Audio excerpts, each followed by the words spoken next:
E-magazine that went in its first month from 5 writers and 100 readers to last month going to 50-something writers, including established authors, and 20,000 visitors to his e-magazine in 1 month. And also, just to connect that all together, the new and the traditional, his company also produces handmade greeting cards where he engages with local communities where they produce abstract art for that. So all very, very interesting. When I asked him what education means to him, he used 2 phrases. One, the word values, and secondly, that we don't reinvent the wheel for the next generation. Then I asked him whether he himself had a good education.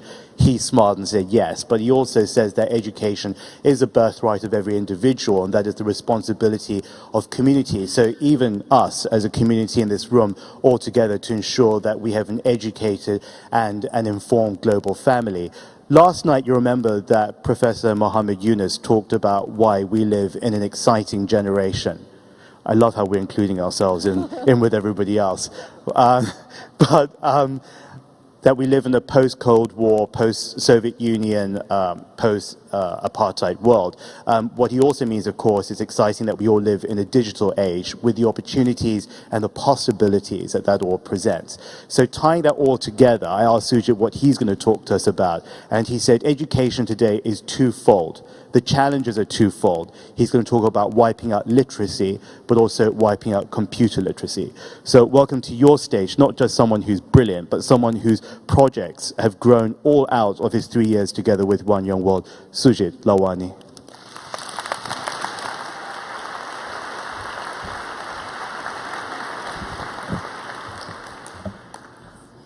My mother, my teacher, and all my friends taught me when I was a child that one half of the world enjoys day while the other half enjoys night. It's light somewhere, it's darkness on the other side. Until 3 years ago, I believed they were all right and they were all true in what they said. But when I started coming to One Young World, I went back home and I started telling people, you haven't been to this conference where I go, where 180 countries at the same time enjoy a morning. Very good morning, one and all, to you. A very good morning to everyone. Very good morning.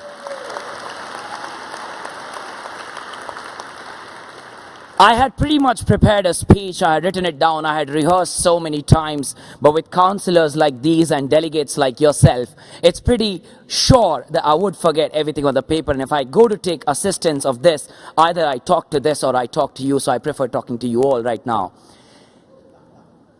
So before I start, esteemed counselors, event organizers, my fellow change makers, and I know a lot of people are watching this live around the world. Illiteracy and literacy and education. I'm really glad right now to take a little bit of all your time, about 6 minutes that I've been given. Pretty hard to take that much as well.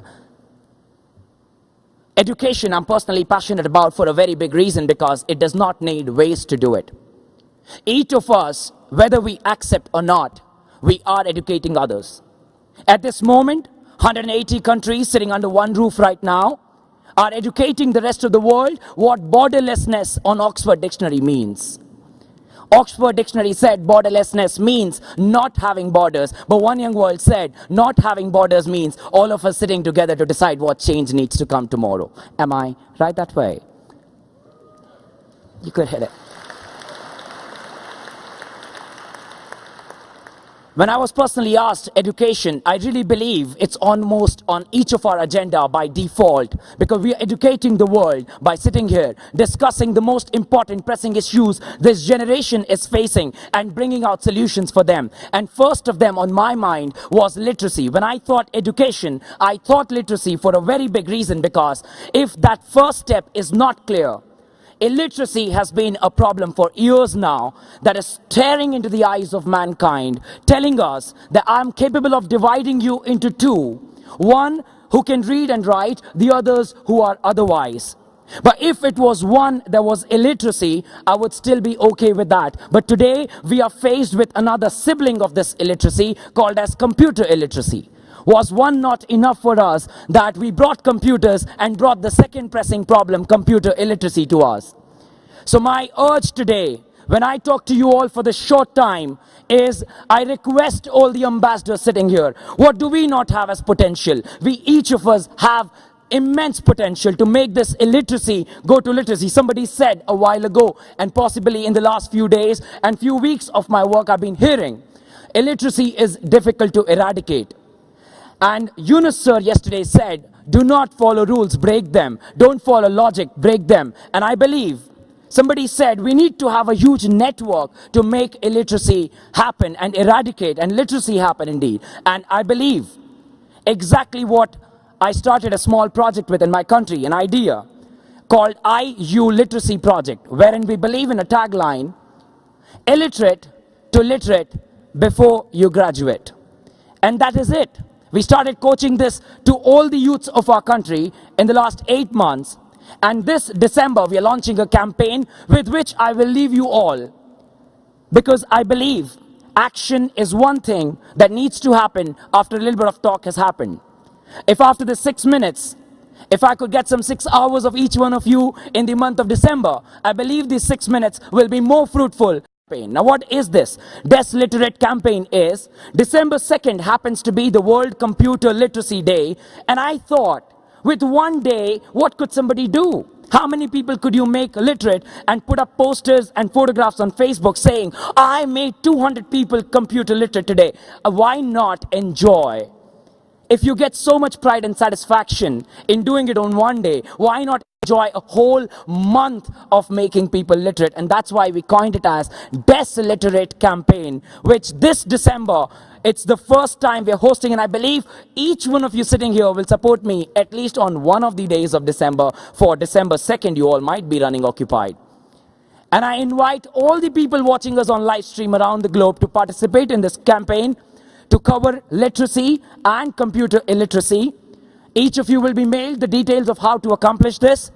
And on concluding note today, I bring the example of South Korea to all of you, that South Korea about 40 years back was a struggling economy as Nepal today struggles. I've been to Nepal in my last 1 year and addressed about 200,000 people in my last 1 year. And I see South Korea stood there, and today in 40 years, it happens to be the top 15 richest countries of the world. The reason, computers. They're going at computing speed. And I believe if we do not cover literacy in a country like mine, 33% people are computer illiterate. 33% people are illiterate. 85% people are computer illiterate. Literally, the network Facebook boasts about owning are the equal number of people who are computer illiterate in my country. Look at the vast scope of growth even Facebook has.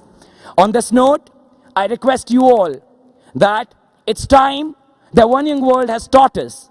It's no more an amazing news which we've been claiming for 2,000 years, that it's great to be born as a human being. But I believe it's great to die as human doing. Thank you so much, one and all. And I request you all to take back this message. Thank you. Thank you.